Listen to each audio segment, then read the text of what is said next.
Good. So, good evening once again to everyone here, but also everyone joining on live stream. It's really weird to feel that you're being live streamed, but you sort of get used to it after a while. And it's really lovely afterwards to hear that people do listen in and benefit as well. So it's great. The Dhamma should be accessible. The Dhamma is universal, and the Dhamma goes out to all those who need it. So hopefully there'll be something in this evening's talk that will be helpful also. So I like to set myself up with difficult topics, it seems. And so this evening's talk is called What is Wisdom?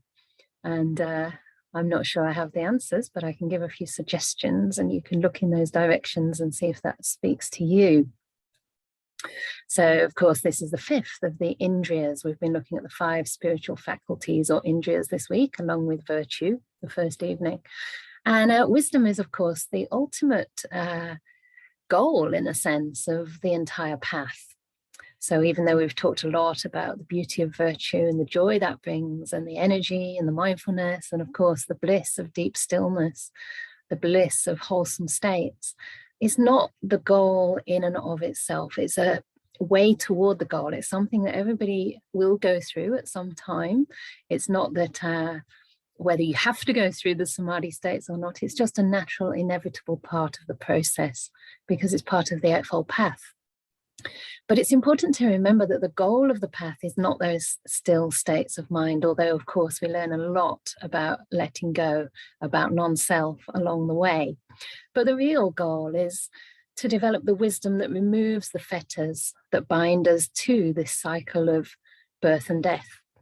And for anybody that's a little bit ambivalent about whether birth and death is such a bad thing, remember that it's what comes between the two. If you can't remember the pain of birth, you can certainly remember probably some of the struggles of having to wear nappies and then not being able to get your nappy changed at the right time or get what you want, or having a dummy shoved in your mouth and then going to school and having arguments at school, or and of course all the other sufferings that can come as a inevitable part of life.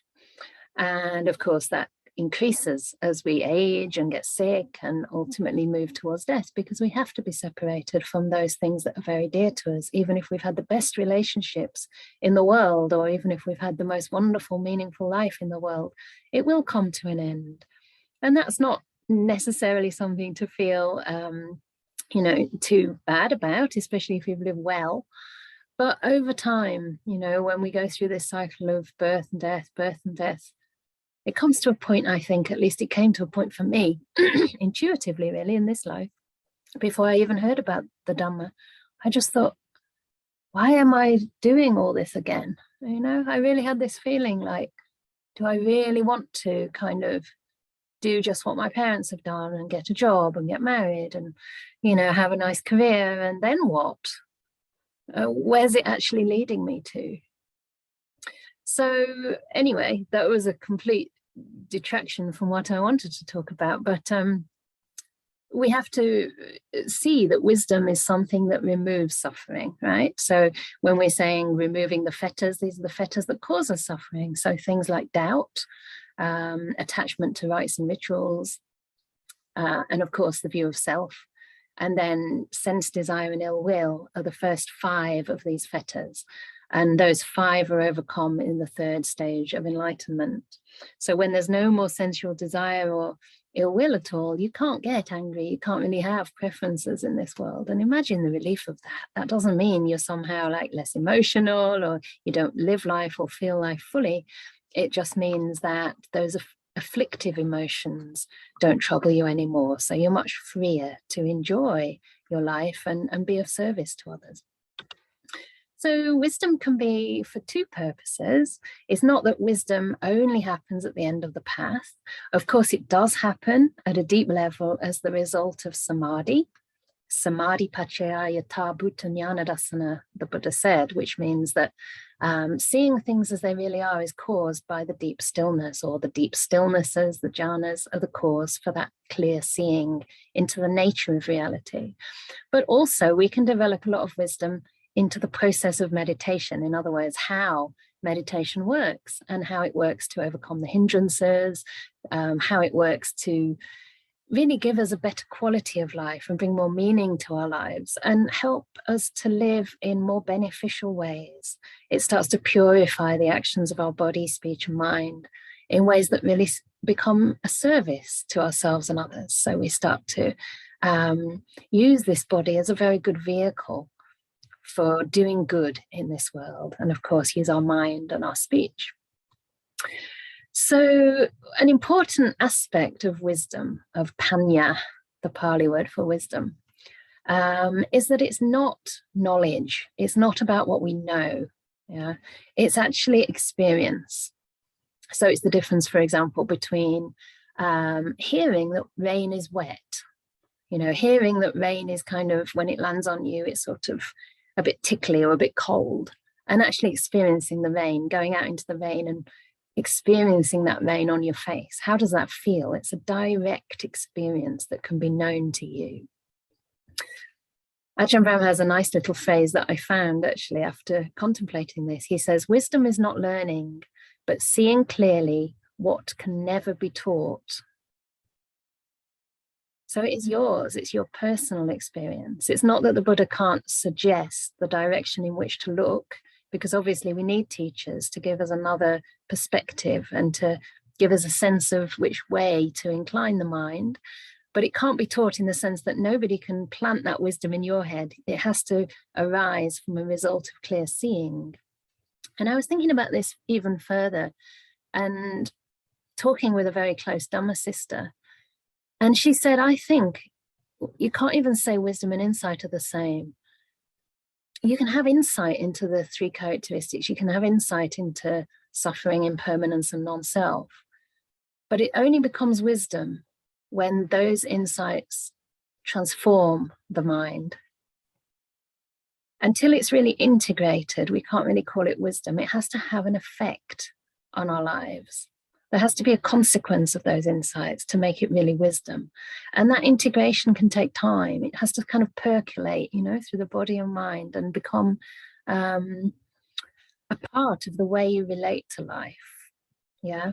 Otherwise, what's the point being wise if there's no benefit for oneself and others? If it doesn't make you any happier, if it doesn't make you any more patient or kind or forgiving, then, you know, you can know so much more than even, you know, an Ajahn Brahm or a, I don't know, Nobel Peace Prize winner. Nobel, isn't it? Not noble. It's much better to be a Nobel Prize winner, if there can be such a thing. Of course, there's no prizes for becoming noble. But, you know, it has to actually have an effect and transform our lives. So in the Anguttara Nikaya, it says, this is 9, number 3, and there are quite a few suttas that I've noted down for tonight because the Buddha is the one to ask about wisdom. So this is in Anguttara 9.3, and it said, it says that the wisdom is the wisdom that discerns the arising and passing, which is noble, penetrative, and leads to the complete destruction of suffering. Yeah.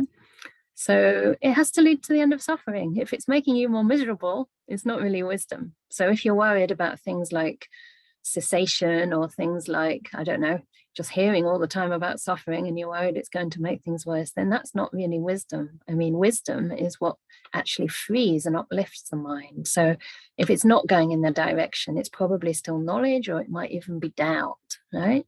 It could be a misunderstanding of what the Buddha's pointing to. And also in many other places, you know, the Buddha talks about how seeing things in alignment with reality leads to freedom and peace. You know, he said to the first Bhikkhuni, Mahapajapati Gautami, that if it's really the Dhamma, if it's really the Vinaya, it should lead to peace, deep, deep peace. It should lead to letting go. It should lead to abandoning the unskillful. I mean, I'm paraphrasing, but this is the basic meaning, and it should lead to things starting to fade and cease. And this is a gradual, almost like a gradual refinement of peace. It's not that 1 minute you're peaceful and the next minute things have ceased. That cessation is just a deeper peace than the one you've experienced before, because if you look very closely at what peace is, it's not actually something that's there, it's the lack of suffering, isn't it? It's the lack of agitation in the mind. It's the lack of an impingement on the senses, right? There's peace because something that was causing you trouble, something that was oppressive, has now started to calm down. And the more things calm, the more peace we experience. So how do we develop wisdom is the most important question, I think. And I wanted to just mention the two causes for stream winning, because there's two very important causes for the first breakthrough to real insight that starts to end this cycle of samsara as a stream winner, the first stage of enlightenment. And the first one is, again, spiritual friendship, or you could call it wise friendship, association with the wise. And so we're already incredibly fortunate to be here, because we're all sitting in a retreat with definitely one person that I can tell you for sure is very wise, and I wouldn't speak like that about myself. I don't think anyone would speak like that about themselves.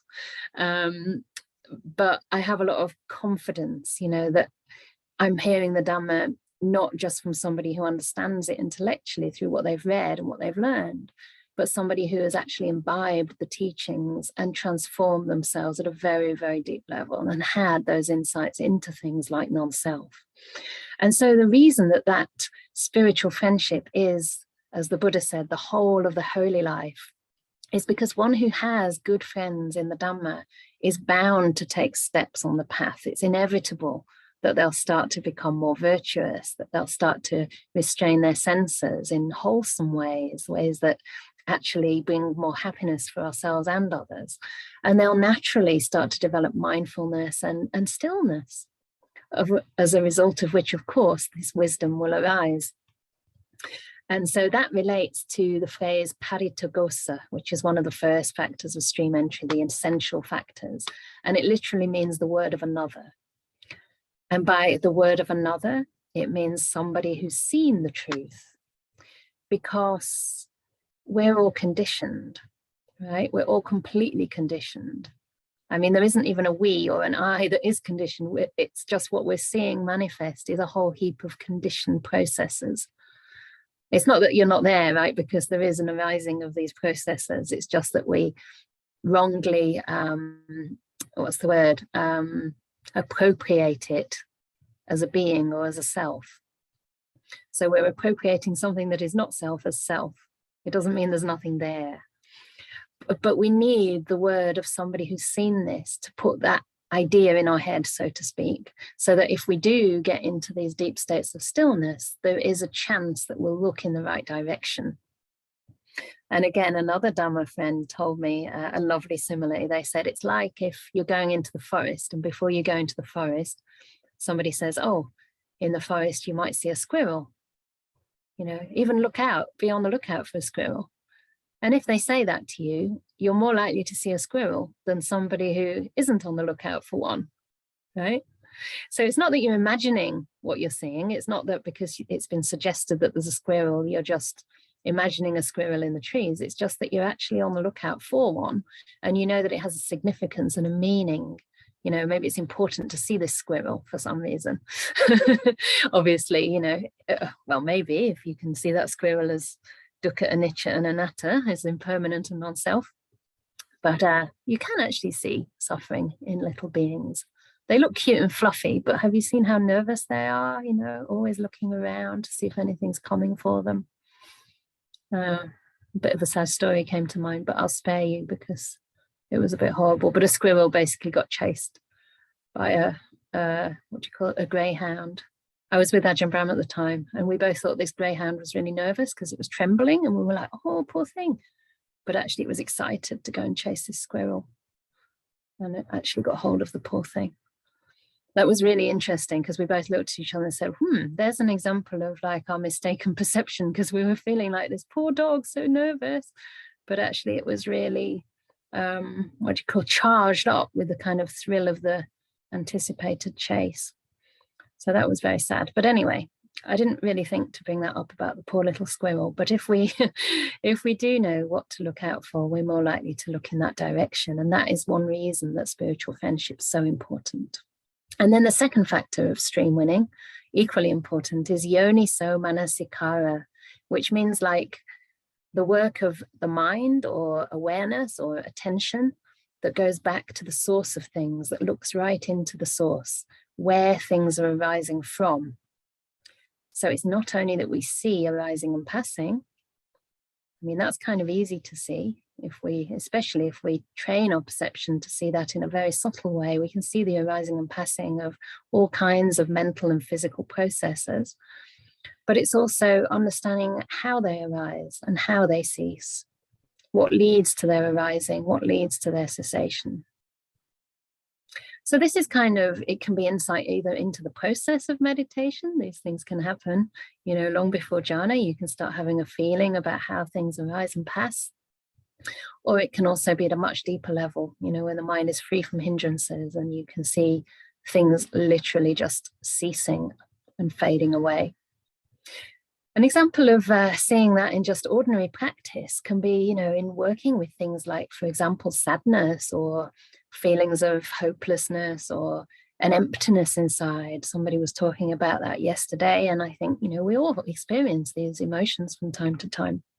And, you know, we can sense in to the felt energy, if you like, of those emotional states and actually locate them in the body or get in contact with their manifestation. So we're seeing the arising, we're seeing how they manifest.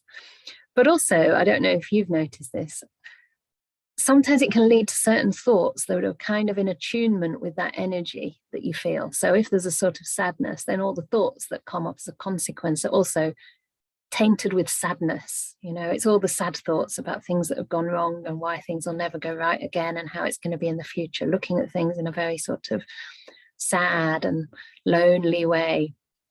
And that builds the feeling, that builds the emotion. Yeah. So we're actually fabricating our experience at that point. Whereas when we just stay present, we just stay open, even with a feeling of gentle embracing of that emotion, gentle, tender care, then this emotional energy, or if you like, sankhara, right? It's a conditioned response to something that's arising, starts to lose its power and it starts to dissipate a little bit because we're not fueling it with our craving and our aversion. We're not trying to get rid of it or make something out of it or believe in those thoughts we have about it and around it. And so we can see, I mean, this is a sort of very simple example to use about how we can start to see the arising of things and what fuels them, what keeps them going, and what starts to undermine them in a way that leads, again, to peace. It should always be leading to peace, not straight away. You know, we have to be patient. There's, again, this patience or gentle persistence, if you like, gentle perseverance. I think it's a very similar thing. I think the difference is probably that patience just stays with something and the perseverance has that sense of coming back again and again. You know, you don't give up because, you know, it hasn't worked so far. You keep on returning to something again and again, again and again. Yeah. Not necessarily in the meditation, but of course it can happen in the meditation, but also say if you are trying to practice in your daily life and it's difficult to do so, you keep on trying, you know. Okay, well, I managed 5 minutes today. It's not very much, but I'll turn up again tomorrow and I'll give it another go, you know. Or even I missed it all week. Doesn't matter. You haven't failed. You can always start again. So gentle persistence is very important as well. So there was another question that came up earlier, and I wanted to speak to that a little bit because I do think that wisdom can really help us on the way into samadhi as well, not only as a consequence of that deep meditation. And for myself, I practiced a lot with the so-called vipassana practices, which, you know, you could say it's not different from samatha, but the object is slightly different. So instead of making breath my main focus was the perception of arising and passing away. So when I'd experience sensations in the body, yes, I experienced sensations just as we've been doing, but my perception was tuned to pick up the impermanent nature of those sensations. So it's just a slightly different way of looking at them. And this really led to a lot of very helpful insights that help to make my life a lot more steady, It increased my equanimity, especially for things that, you know, would have otherwise disturbed me in the past. It increased a sense of resilience, of metta, of patience, of forgiveness, because I could see that, you know, nothing is really solid. Everything is changing all the time. And yet at the same time, at a certain point in my practice, I realized, after meditating probably about 15 years and intensively, not just, you know, 1 or 2 10-day retreats a year, but like most of the year or all of the year after I ordained, and every day. And, you know, I was constantly aware of this arising and passing nature of the mind and the body. The mind a little bit less, wasn't completely clear to me, but there was definitely an inference there that was, you know, everything's arising and passing. But still, at the same time, it reached a kind of plateau. And I felt like I couldn't quite go beyond that. It's like, yes, it's all arising and passing, but when is that arising and passing going to end? That might sound a bit sort of strange and technical, but I guess what I realized at that time is that, yes, you can get very far in the practice without the jhana states, with a different kind of samadhi that's very tuned into the wisdom aspect of reality. But at a certain point, it's hard to go further. And that was when enter Ajahn Brahm. So I heard his teachings on some CDs from the early rains retreat talks that he used to give in the late 90s. And clearly he had had some very deep insights, and the talks were completely, no jokes, very deep, very straight Dhamma, and very powerful indeed. And it just confirmed to me that having that extra tool of samadhi is like sharpening the blade of a knife. You know, you can cut your vegetables with a blunt knife and it will work eventually to get you enlightened, but maybe. But if the knife is really sharp, then it cuts through just so much more easily. And so to have those two aspects to the practice is very, very helpful indeed. And it may well be best to practice the samadhi first, I think, because it's important to encourage ourselves with these beautiful, wholesome states and the pleasure that that affords.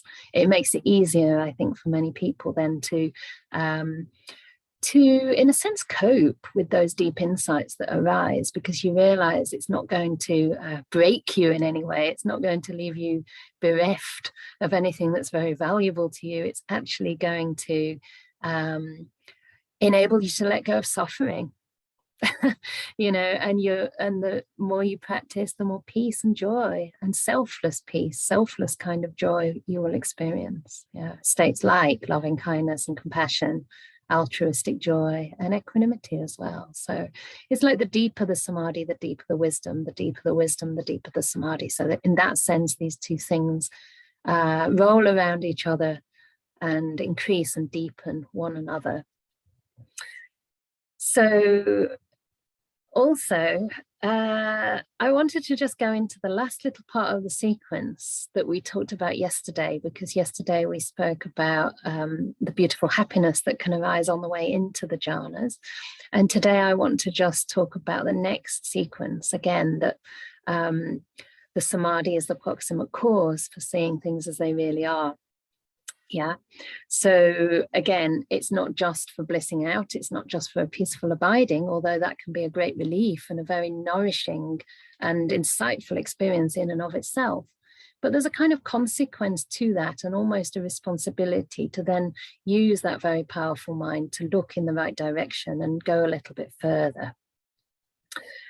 And so one of the suttas I've noted down talks about what to do after getting into deep meditation based on the Brahma Viharas, like metta. So let's take loving kindness as the example here. So the Buddha talks about spreading loving kindness in all directions, you know, to the north, south, east, and west, maybe up and below, and just spreading it everywhere, because the mind at this point is liberated from all aversion, and it's basically in a complete state of loving kindness, unconditional love and care for the world and all beings, obviously. But then he says that one should reflect, and this is in the Majjhima Nikaya 52, paragraph 8. He says that this deliverance of mind through loving kindness is conditioned and volitionally produced. But whatever is conditioned and volitionally produced is impermanent and subject to cessation. If one is steady in this, they attain the destruction of the taints, which basically means all the defilements. Okay? So even with states like loving kindness and other jhanas based on loving kindness, or that you enter through the breath meditation, whatever your object of meditation is, we have to recollect afterwards that they're conditioned. They're not permanent. They still are going to pass away. As Ajahn said earlier, you know, it's not a reliable resting place. You've not gone far enough yet. There's still a little more to do. So it's a temporary freedom. It's a temporary release, and a very, very powerful one. But still, isn't it good to know there's more? I think it's a good thing. So another one that I wanted to read to you, and this is maybe a little more challenging, is another recollection we can do after jhana practice. And so this is from the Majjhima Nikaya number 64, the Maha Malunkya Putta Sutta. And this is in the context of having practiced jhana meditation, whether it's the 4 jhanas or also the immaterial attainments as well.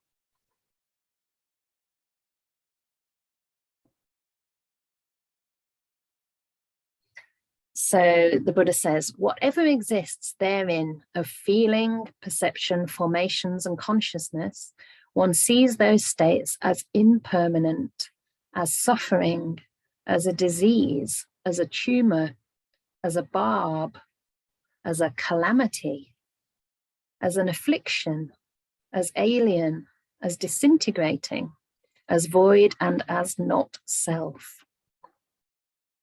So this might sound very negative, but the next bit shows that it's not. So then, because you've seen all that unsatisfactoriness in the world of the body and the mind, one turns their mind away from those states and directs it towards the deathless element, which basically means nibbana. And one understands this is the peaceful, this is the sublime, that is the stilling of all formations, the relinquishment of all attachments or acquisitions, the destruction of craving, dispassion, cessation, nibbana. So this is very powerful, because we're not just giving up something really good for something rubbish. It's the opposite. We're giving up the inferior for the superior, and we can experience that in our practice. It doesn't suddenly change course, you know, just because the word like cessation comes in. It's still on the same trajectory. It's getting more and more peaceful and sublime.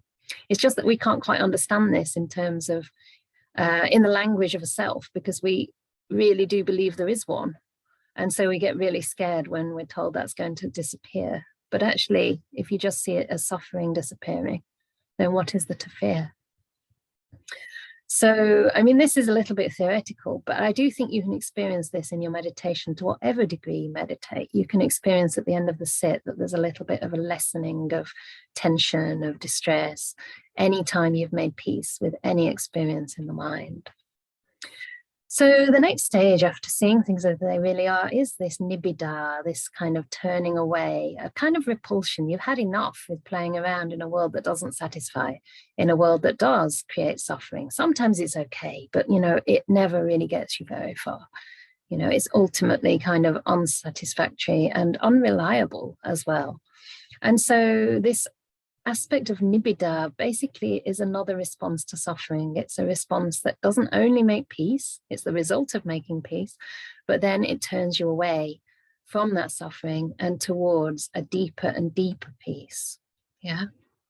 So we can notice this in our practice. We can notice that when we're blissing out and feeling joy in meditation, it's not only because of the joy, it's because we've turned away from suffering. We've turned away from the realm of suffering, right? So don't forget that. And then also when you come out, you might remember, oh yes, it's actually more agitating to start looking around or to start having all kinds of different sensory experiences. And you just kind of develop a different taste, even for things like food, you know, even food that before you really liked, like maybe really hot, spicy, like heaty food. suddenly feels too agitating and you prefer something a bit more gentle, a bit more like nutritious. You can experience all these subtle herbs or whatever it is. Yeah, so it's just an example of how it's not a lessening of happiness, it's just we change our taste. And then this, of course, leads towards things fading, because if we're turning away from something, it fades from our attention, first of all. And if we ignore it for long enough, if we don't look at it for long enough, it doesn't really come back to the mind. And so suffering starts to end. You know, the next two links of viraga and nirodha, that means fading away, or the fuel kind of being taken away. And then nirodha again, this cessation. And all that ceases is suffering, right? Just as Ajahn Brahm quoted earlier, this beautiful teaching by the Bhikkhuni Vajira in the early verses, the Terigata, the verses of the enlightened nuns in the Buddha's day. She said, you know, all there is suffering arising and suffering passing away.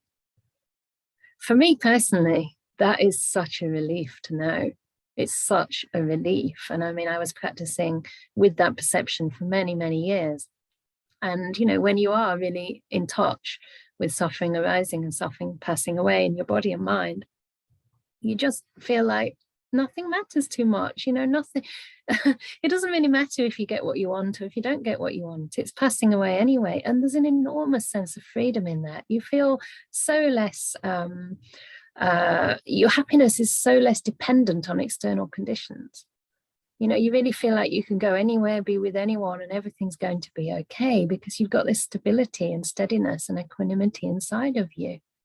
And it's just incredibly priceless. It's a kind of peace.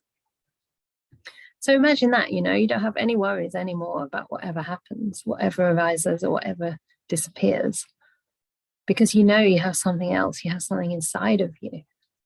Of course, for me, it's not a final thing, you know, at this stage on the path, but at least I can have a sense of that. And that's very, very reassuring. So lastly, I wanted to, again, bring home the point about the impermanence of all the five khandhas, you know, including consciousness being not self.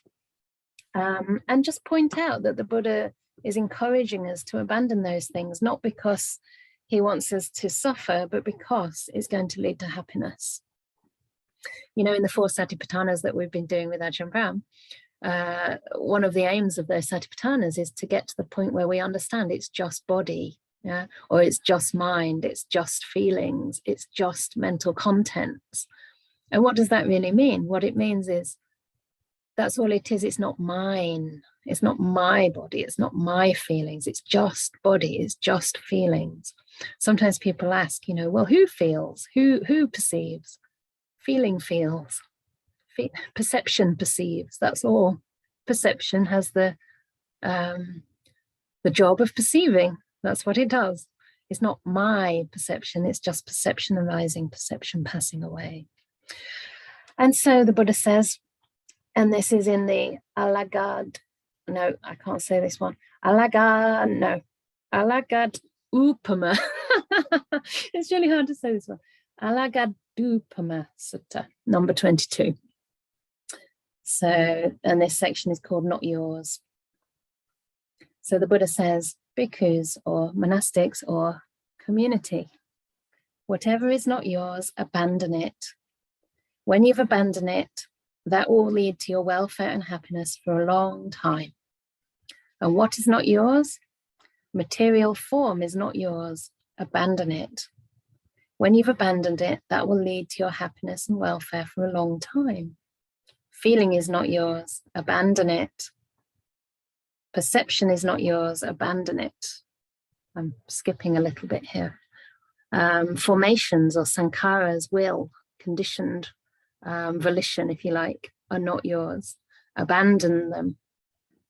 When you've abandoned them, that will lead to your welfare and happiness for a long time. And finally, consciousness is not yours. Vijnana or mano or chitta, although it doesn't say that here, but it is one and the same. Abandon it. When you have abandoned it, that will lead to your welfare and happiness for a long time. So this doesn't mean annihilate it. This means abandon the identification and abandon the clinging to it. Yes, abandon the clinging to it. When you abandon the clinging to things, then they do fade because you're not holding on to them. That's why you can abandon things like the senses in deep meditation. They start to fade because you're not clinging to them. The minute you say, oh, what's happening? Where's my body gone? The body comes back. But when you don't cling to the body, when you're actually really involved with the breath, really, really taken up with its beauty, and the mind is starting to, find delight in that breath, then you realize, oh, well, you don't realize, but the body disappears because you're not giving attention to it. And it's only when you give it attention and you remember, oh, my body, what's happened to my body? That's when it reappears. So it's abandoning not the body itself, but the clinging to it. And as a result, that will leave your awareness, your field of awareness. And then finally, the Buddha says, he gives a little simile. He says, if people carried off grass, sticks, branches, and leaves in this jeta grove, or burned them, or did what they liked with them, would you think people are carrying us off or burning us or doing whatever they like with us? No, Venerable Sir. Why not? Because that is neither ourself nor what belongs to ourself. So too, community, whatever is not yours, abandon it. When you've abandoned it, that will lead to your welfare and happiness for a long time. And then he repeats that material form, feeling, perception, mental formations, or volitional formations are not yours, and consciousness is not yours. Abandon it. When you have abandoned it, that will lead to your welfare and happiness for a long time.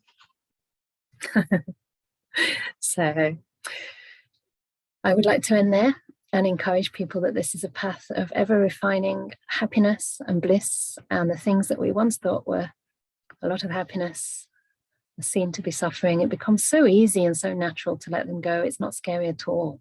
It's only when we think it's ours and we think it's important, we think it's valuable, that we want to hold on. But when we have something so much more valuable, so much more reliable and peaceful, and bringing of or bestowing of compassion and kindness and goodness in the world, then you don't even have to make the volition to abandon things. It just happens naturally. Yeah. So now it is time for some meditation. Thank you.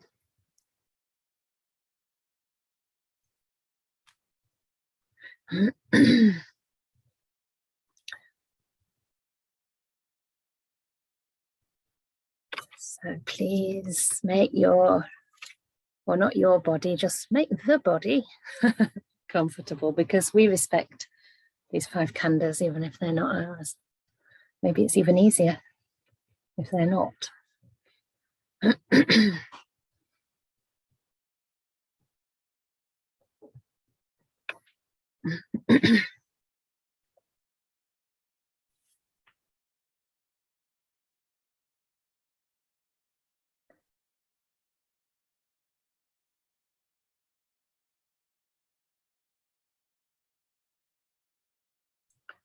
So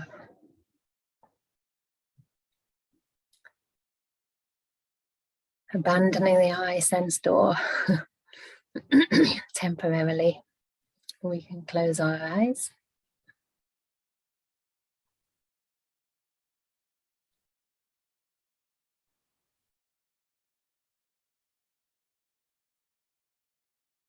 Notice the peace that arises as a result of sights fading away.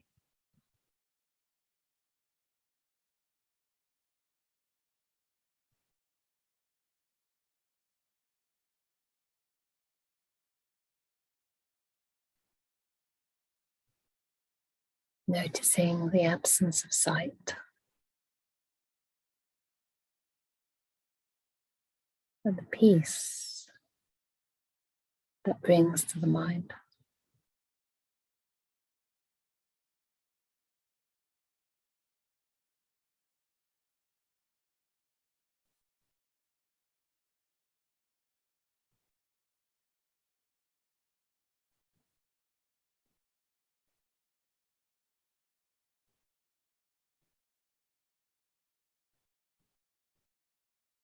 Noticing the lessening of sound.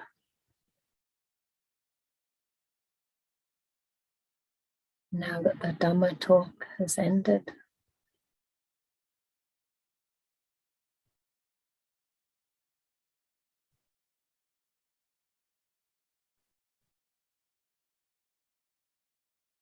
and the peace between the words,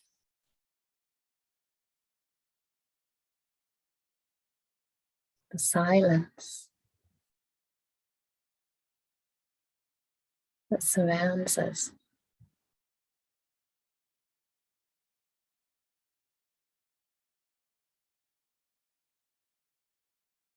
The absence of a noisy city or a power tool, all those impingements that can happen at the ear sense door.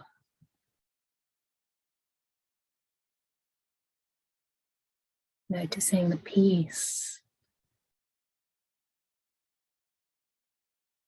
of the absence of sound.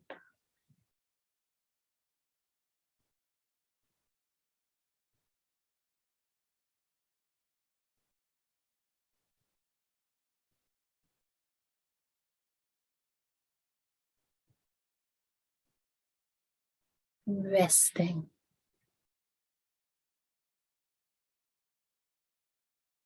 in the silence,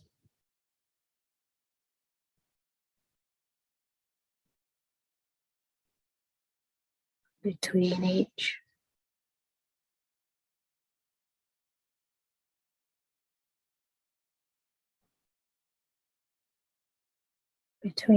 word.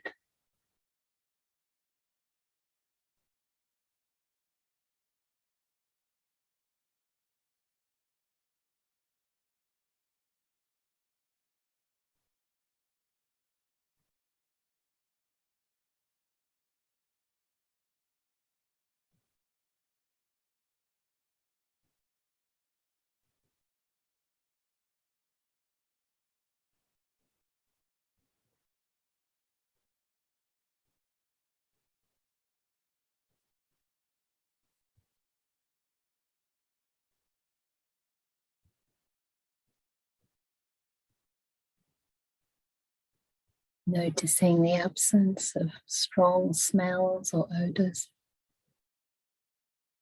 Perhaps you've lived in places like India, where there can be so many competing smells of garbage on the street or of incense and flowers. Noticing the peace when the sense of smell is turned down or turned off.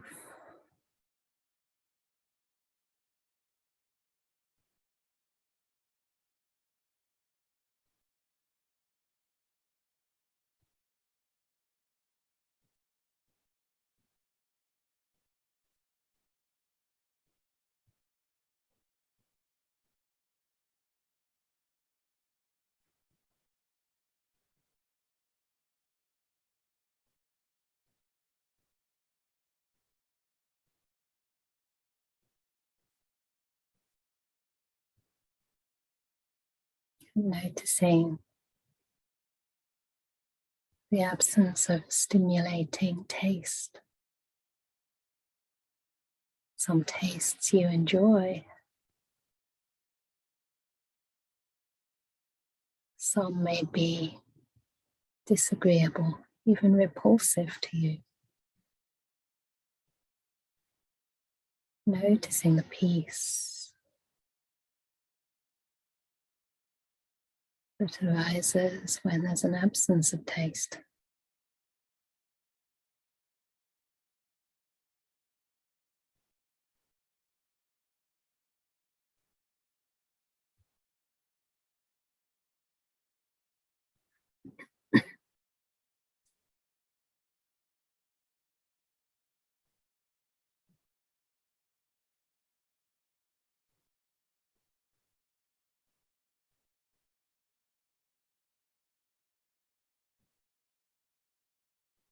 And just gently bringing your mind to the body and noticing the absence of any or many oppressive feelings.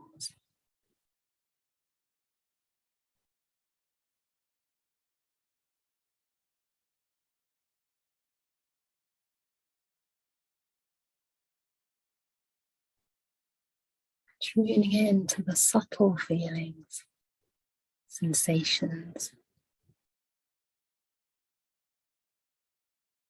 that perhaps have arisen in their place.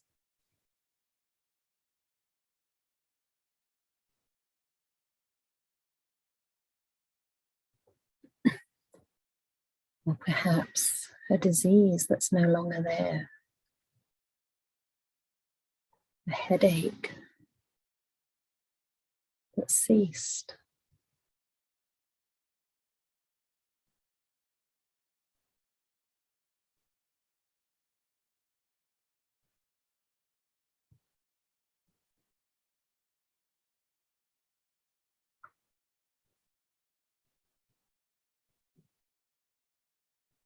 And allowing the mind to rest in the peace of the absence of intense, painful sensations. The peace of subtle, peaceful, quiet feelings as the body starts to fade.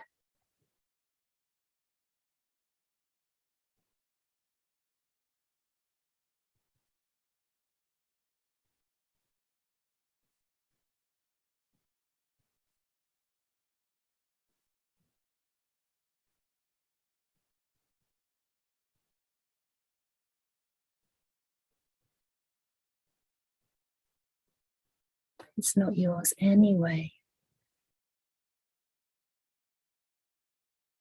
So abandon the body.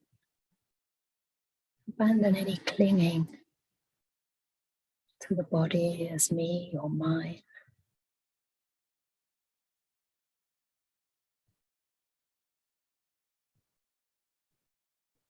And see if instead you can notice the empty space within the mind.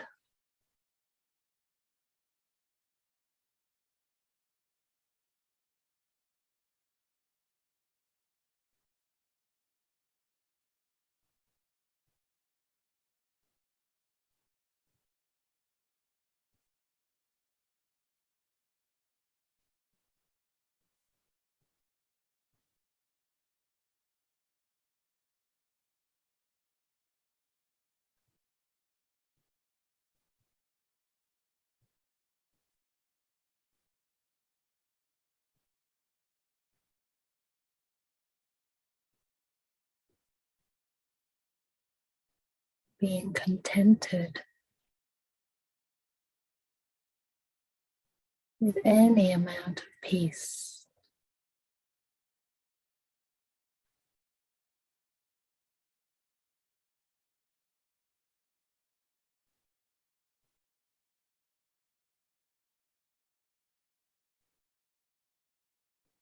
That too is not me or mine.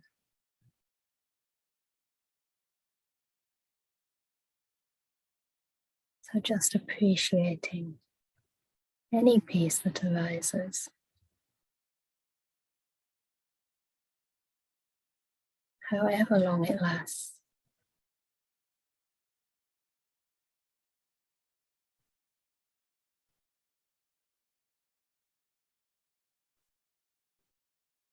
So grateful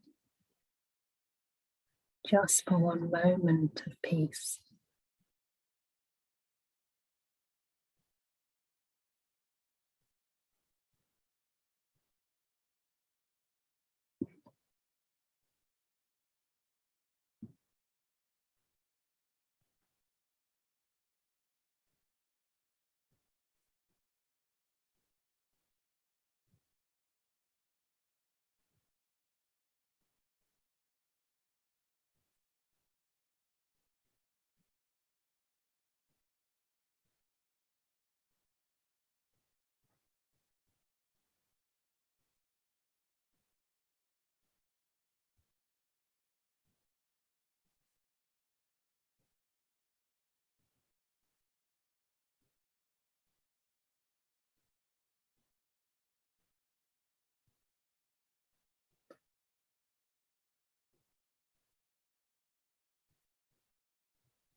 And noticing if it arises for you, noticing the breath.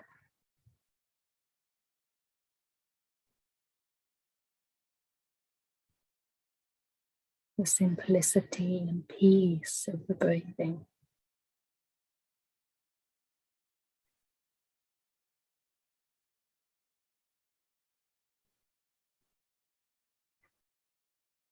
Resting so fully with every tiny moment of the breath. You notice the end of the breath, that moment when the breath will cease before the next breath enters, pauses, and leaves.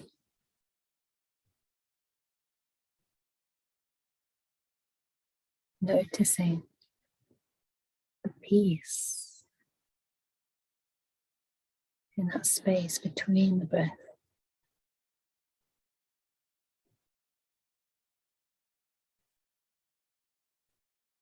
Or the very subtle, quiet breath.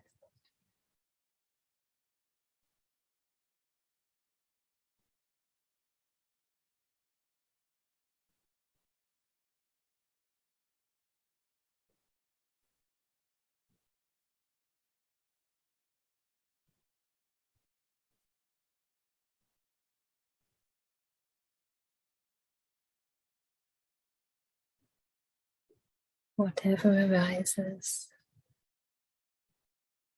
is not mine. Abandoning it will lead to happiness, will lead to your welfare and peace. See if you can abandon more and more of experience and trust this process of the Dhamma.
So we're coming close to the end of the meditation.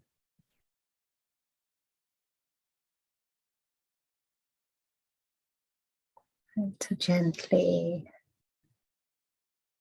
come out, you may wish to move back to the breathing, to the body sitting,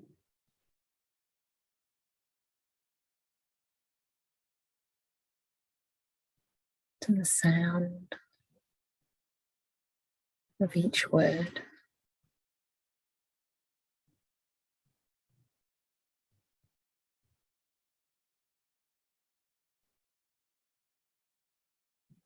Noticing the peace that has arisen and developed as things quieten down.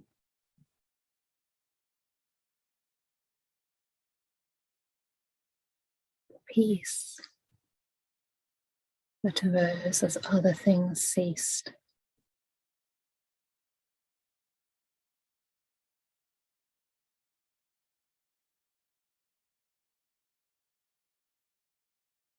All conditioned things are impermanent. They arise to pass away. Having arisen, they cease.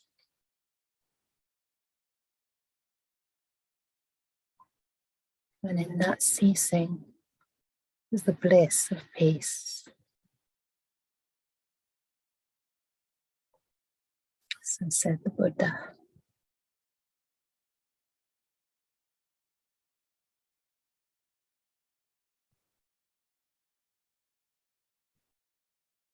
And you are seeing that for yourself. Every time a little bit of softening ceases. What a great relief.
So if you wish, you can gently open your eyes. I won't torture you with the sound of the gong.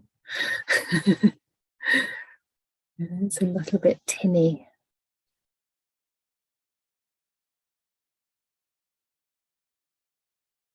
So please, when you're ready, you can open your eyes.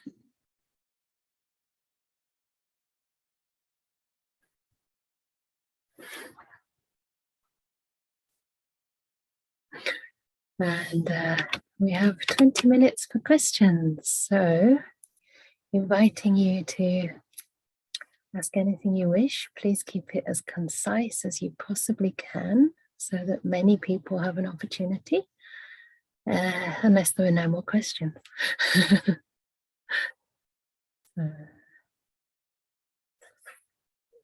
There'll be another chance tomorrow as well. And some questions will continue in your practice, and that will keep you meditating, I hope. So, anything coming? Soon. We still have a little moment of peace. How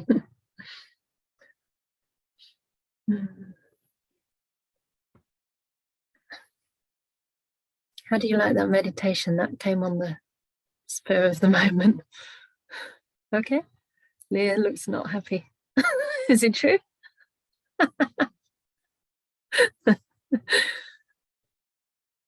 Ah.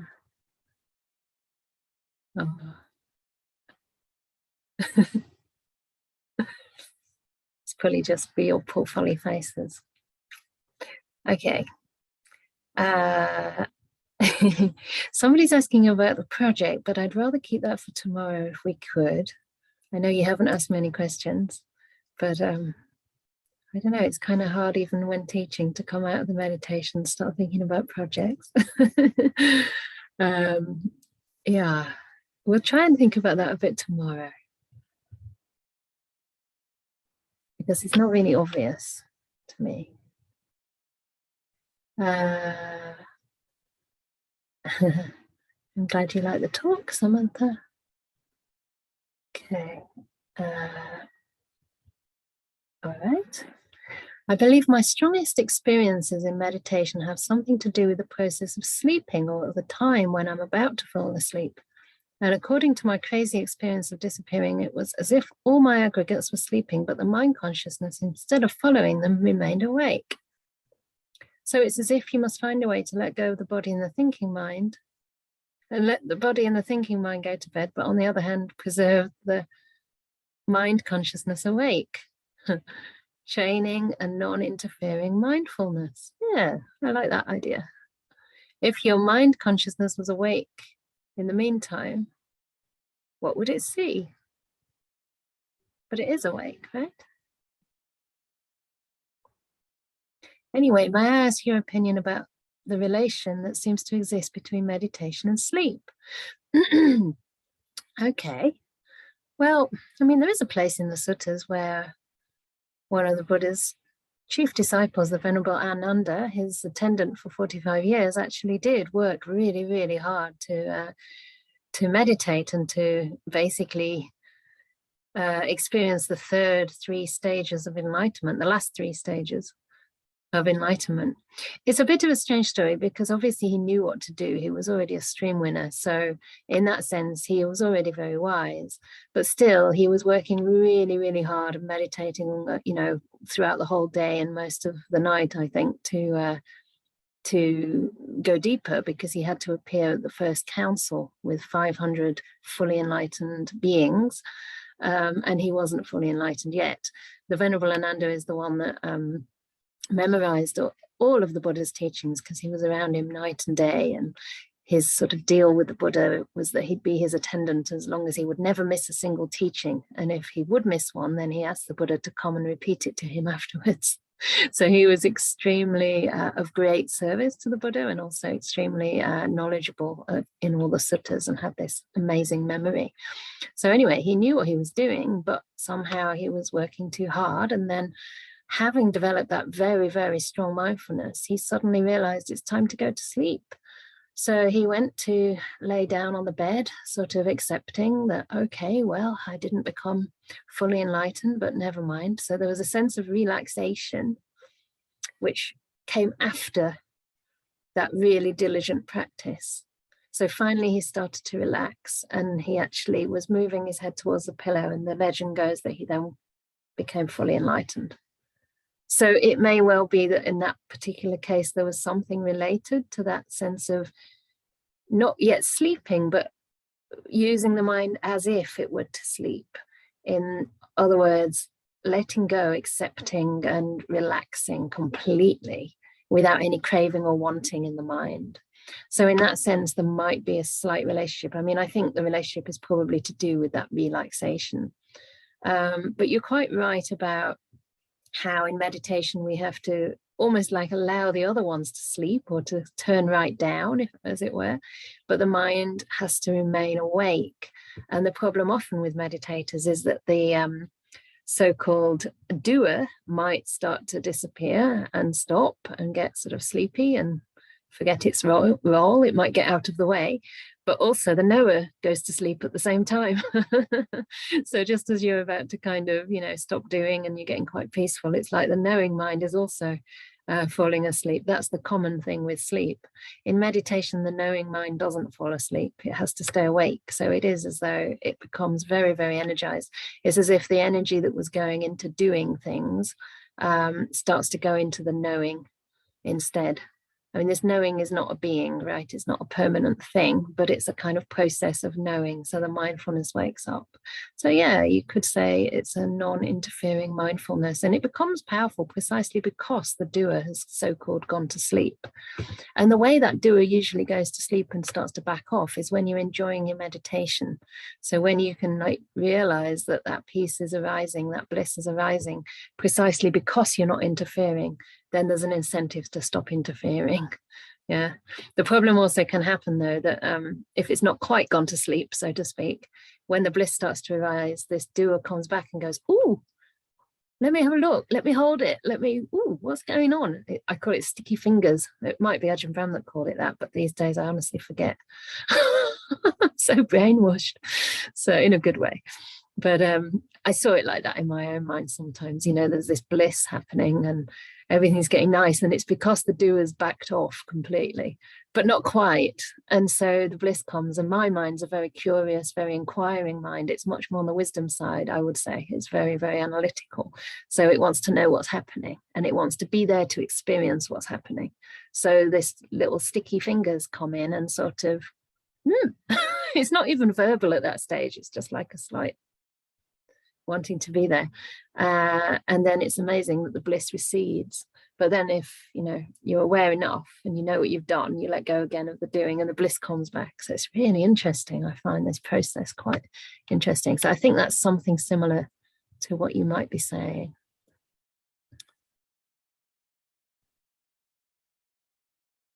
Okay. When experiencing Banganyana state, is this the part of the first jhana?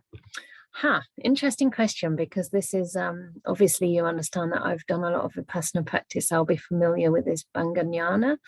And there's it's sort of in the Abhidhamma, I think, but it's also like the way that the teachers in Burma talk about the stages of insight.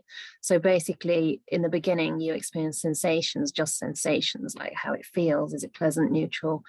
After a while, you start to understand the arising and passing. So you're actually using perception in a way that notices very, very clearly all the very small, it's like particles or vibrations. You're seeing it all like oscillate, arise and pass, arise and pass.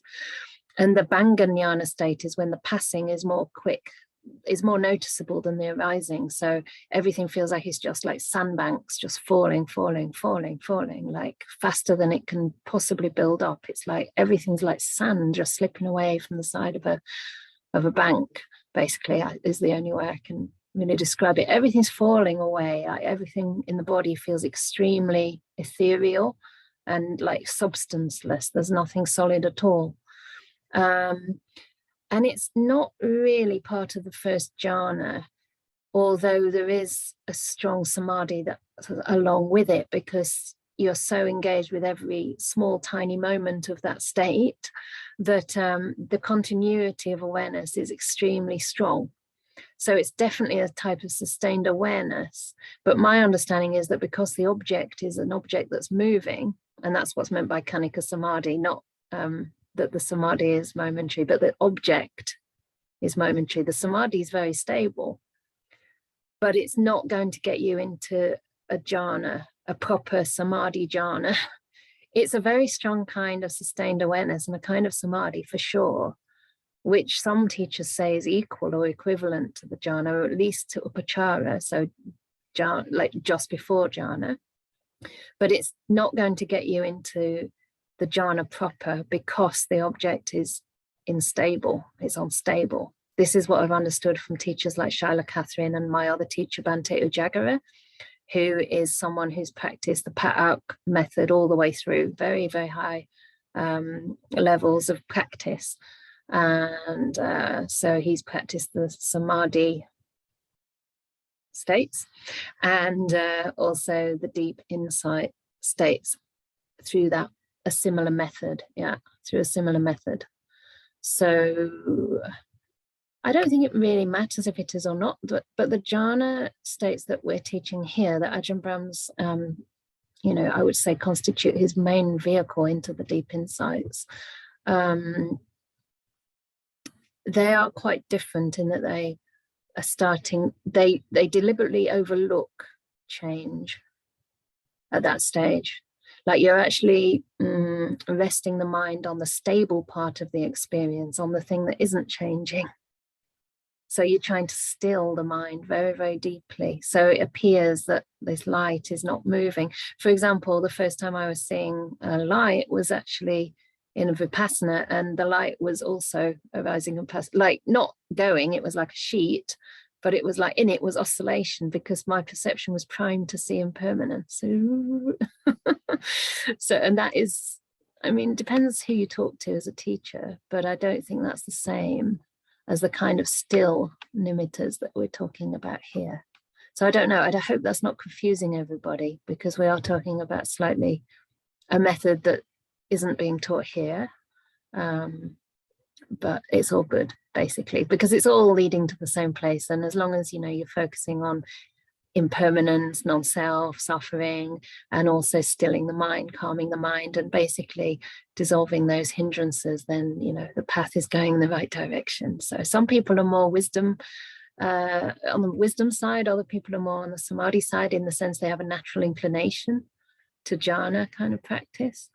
Others that might come later, and the wisdom will or for others the wisdom, and the wisdom will come later for some.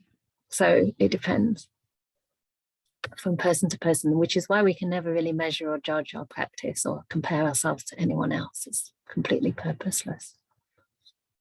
Oh gosh, now I've got loads of messages. Okay. My girlfriend is not feeling well, and I joined her today, coughing, sneezing, and aching. Oh, you mean you also feel bad today? Can I kindly ask anybody with genuine loving kindness to send a bit of it to us today? Of course. Adrian Stobrin. So Adrian's here, and I don't know about others, but I'm going to look for you. Don't feel shy, but if I have your face in mind, then I shall be able to send it better. Okay, great. I see you. Yes, I know you, because I've been looking at all your faces all the time. So Metta will be coming, and I will visualize your face later and send it to you and your girlfriend. And don't worry, I really hope that you get better soon. Sickness is also a great teacher, okay, as long as you can use it to learn even more deeply how to be kind, how to make peace, and how not to wish it away, because these things will go in their own time. There's no need to wish it to go. So in the meantime, you can get to know its nature and get to know that it doesn't really affect your inner happiness. Oops. Okay, hang on.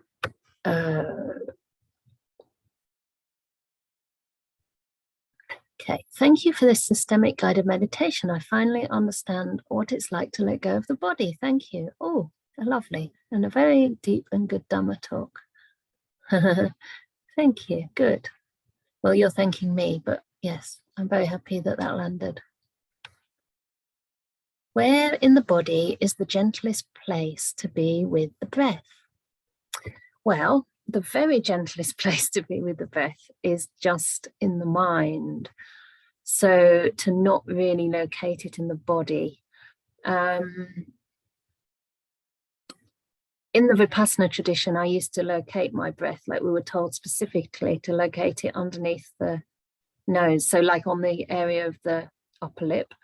And actually, if you do that long enough, you just feel loads and loads of sensations in the upper lip. And at that point, because of the Vipassana practice, you just learn to feel them arising and passing. And at that point, you're not really aware of the breath, actually. And I started to realize this after years of practice, that my Anapana and Vipassana was basically the same, and that there was no real difference. And then I thought, hang on a minute, how can I just be with breath then, if all I ever feel is this arising and passing? So I actually found it not very helpful then when I wanted to practice samadhi, just with the breath as the object, because my teacher Ujagra told me I have to learn to experience the breath as breath, not as sensations, not as arising and passing, but as breath. And I couldn't understand what that meant for a long time. So I had to kind of take my awareness away from that place and just kind of get a very basic sense of in and out, and this entity you can even call it a concept of the breath, because it's kind of it felt to me like a much coarser reality than the one I'd been with before. So it was kind of a bit strange to now go to a coarser meditation object. But the point is that then that object becomes so smooth that you actually start to see stability there. So it's what I talked about before, that if you're always focusing on the change, that's not an object that's going to get you into deep meditation. You have to learn to be with something very, very simple that starts to be very, very the same all the time. So it's almost like the in-breath and the out-breath becomes so smooth you can't tell the difference. And then it just becomes this kind of, almost like, sometimes for me, it becomes more like a sort of cloud or piece of cotton wool or something. And then this can be where nimittas begin. Because that feeling of like it changing disappears. It becomes a stable object. So I would actually say the gentlest place is just to be aware of the mere occurrence of the breath. And that's, I think I picked that phrase up from Shaila Catherine, another great jhana teacher, who's also done a lot of Vipassana practices, specific practices. And she says, notice the mere occurrence of the breath, the fact that the breath is coming in or going out, but you don't need to locate it anywhere in the body. If you feel it in the body, it doesn't matter, but you don't need to give that importance. It's like with every single object in the world, you can give importance to different aspects of it, either the color of it, the shape of it, the smell of it, whatever. Here, you're not giving attention to the location of it, you're giving attention to the breath itself. I hope that makes sense. So it's easier for people who haven't done Vipassana to do that, because it took me about 3 years to get out of my arising passing perception and just feel the breath as a breath. Seriously. Which is, it's okay. It's amazing how perception can get sort of conditioned a certain way. Okay, thank you for the teachings and beautiful meditations. I enjoy peace a lot of the time, and then the mind goes again to the future on some projects or workshops I could do. My mind often goes there. It seems like restlessness. What is your advice to deal with that? The mind gets very excited and then goes on and on. Yeah, that's kind of normal. I wouldn't worry about that too much. I mean, this is only a 7-day retreat, so it's wonderful that you have had a lot of peace. So I would focus on that, and I wouldn't worry about the other stuff, because that's going to be there probably for everyone, and especially as you come to the end of the retreat. So I wouldn't worry about that. I mean, you're right, it is a kind of restlessness. It's a kind of not being content with where you are, or maybe it's that you've got a lot of energy in your mind as well, and you're not used to directing it to the peace, because peace is quite subtle and the mind might be quite energetic, and it sort of wants an energetic object to like go to. I see that for myself sometimes on retreats, like the mind gets bubbly, what you say, like, woo, and then it wants to have like a little giggle with somebody instead of just being bubbly with the breath, if that makes sense. It's almost like you have to fine tune the energy and just keep it on track. So it's really about developing more contentment. But also not worrying too much, like just let it do that, but don't worry about it, and don't give it too much importance, because you also have peace. I mean, I just wish that Ajahn Brahm, I asked him years ago, but I don't think it'll ever happen. I wish he would do like month-long retreats. This would be really amazing. Because then we have time to really go deep. In my mind, if I'm busy in my daily life, my mind doesn't go quiet in 7 days. It takes longer. Maybe it's quiet some of the time, but it doesn't like go completely quiet, and never think about the future. So I don't know.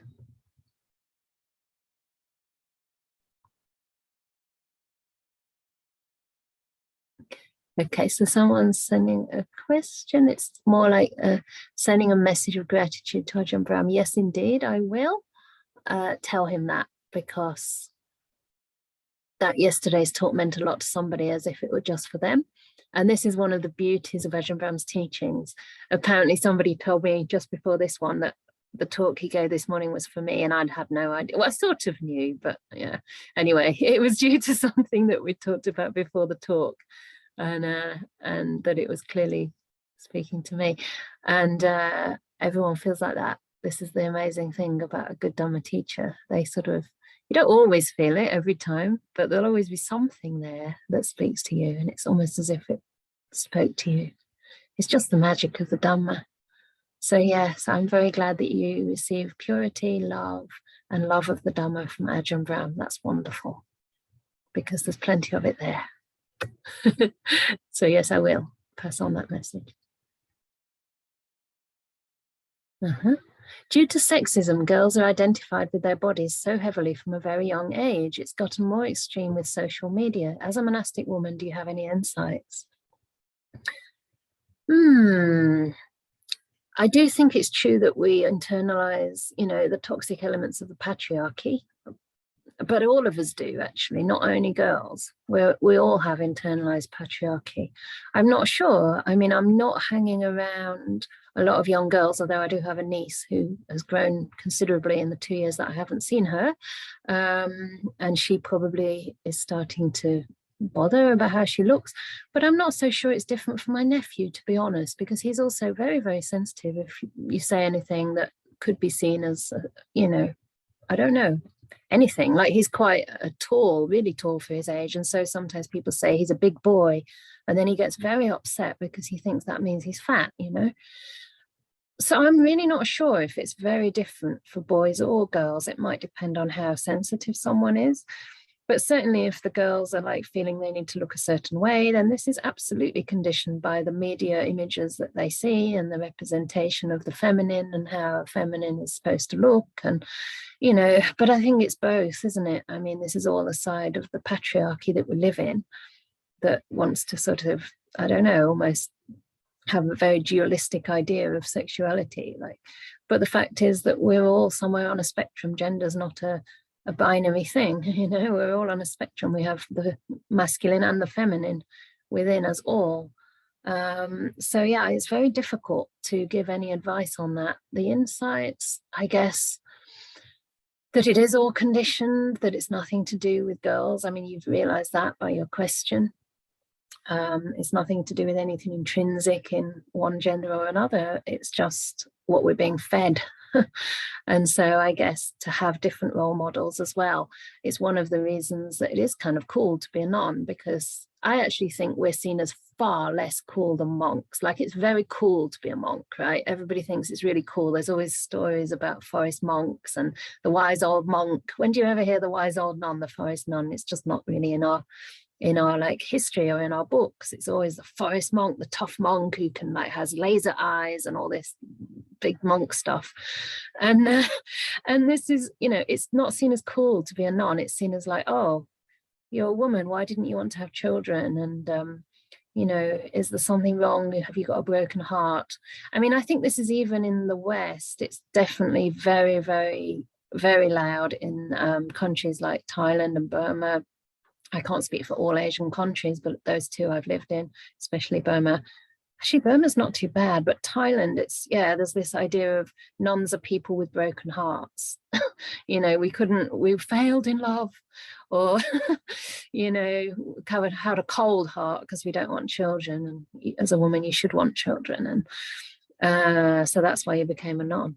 Whereas a monk, it's like, wow, a monk's really cool. They don't need to have, a woman. And so there is that ridiculous difference in perception, but actually it's great to have female monastics and maybe my character's like that, but I also intentionally try to make myself quite accessible and approachable and human, because I think people need those to identify with, and people, females representing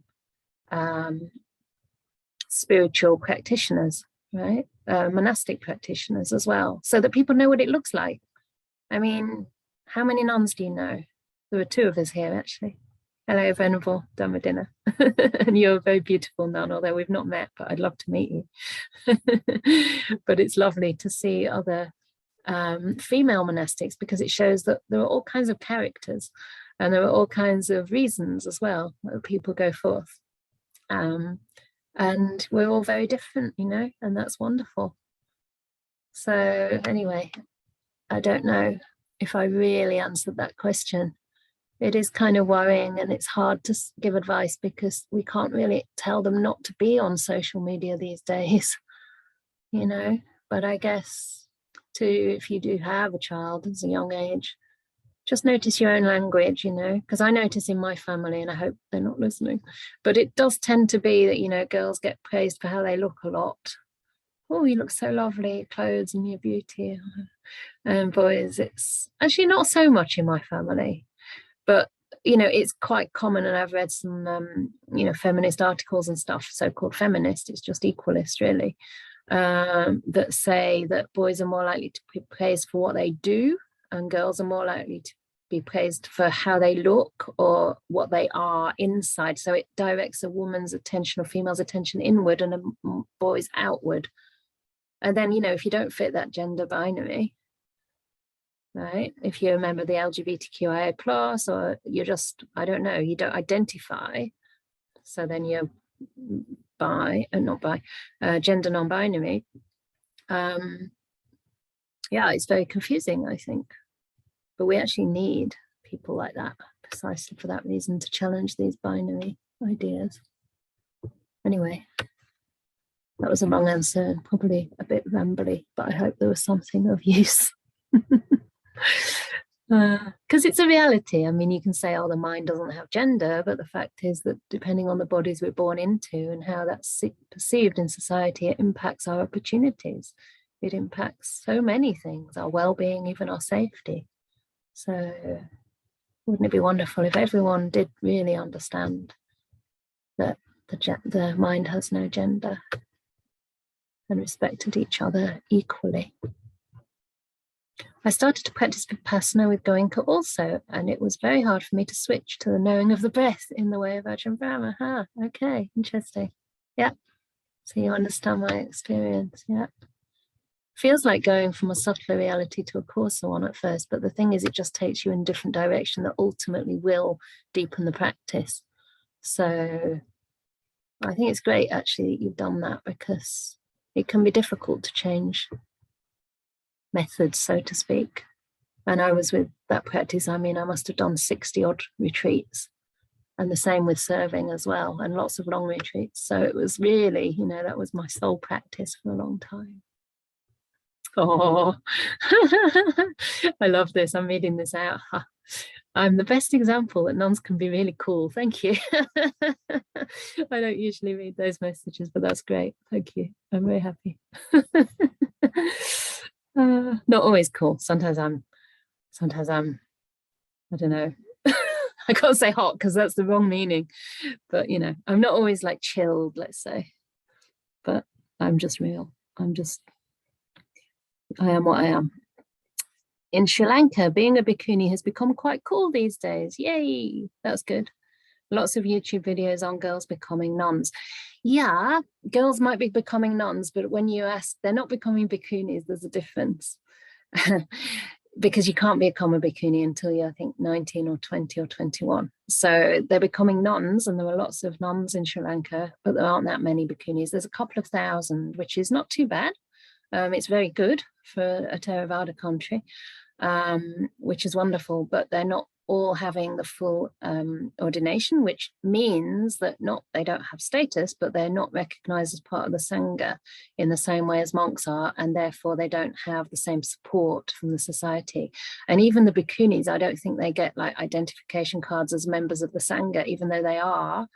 And also that means they can't get, like, for example, free bus rides, passports and all sorts of things. I'm not sure about passports because I'm not the expert, but there's still a massive, massive difference and a lot of discrimination towards female monastics.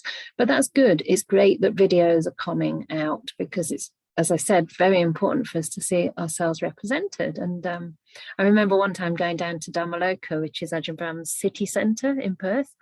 And usually it's the monks who all go down to give the talks. And if you've noticed, at least 3 times a month, and if you're lucky, once a month, a nun goes down, but it's actually much more than that. It's almost, I think a nun goes down actually only 3 or 4 times a year. Anyway, that's partly their choice, because Ajahn Brahm would like to see them more.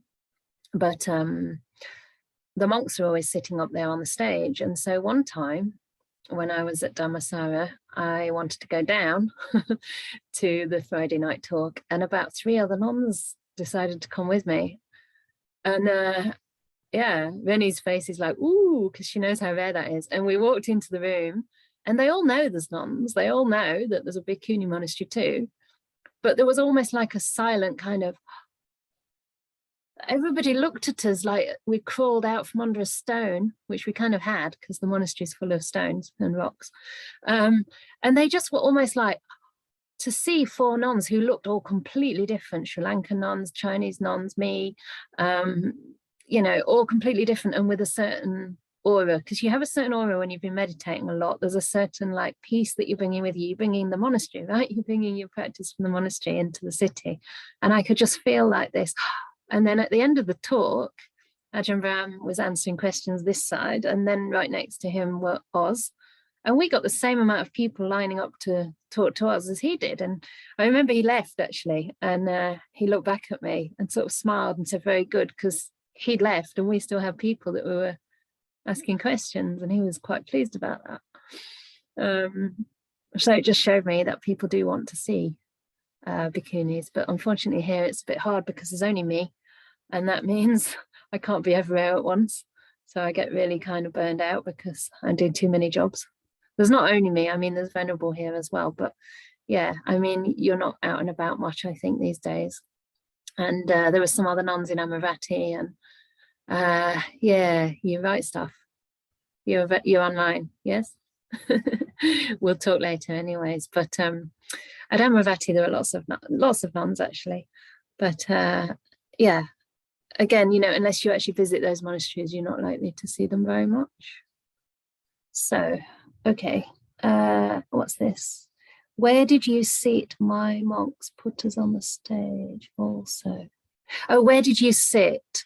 Your monks put you on the stage also. Yeah.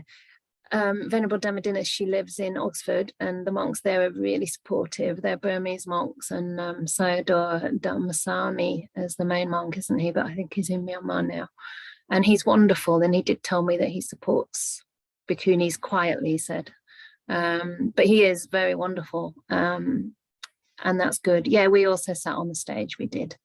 So in Perth, they really are, you know, putting their actions where their mouth is, so to speak. So we even go in order now in the alms line at Ajahn Brahm's monastery, which is quite radical, believe it or not. We go in the order of seniority rather than gender. Only I've not actually been there since that rule changed, so I haven't had the privilege yet.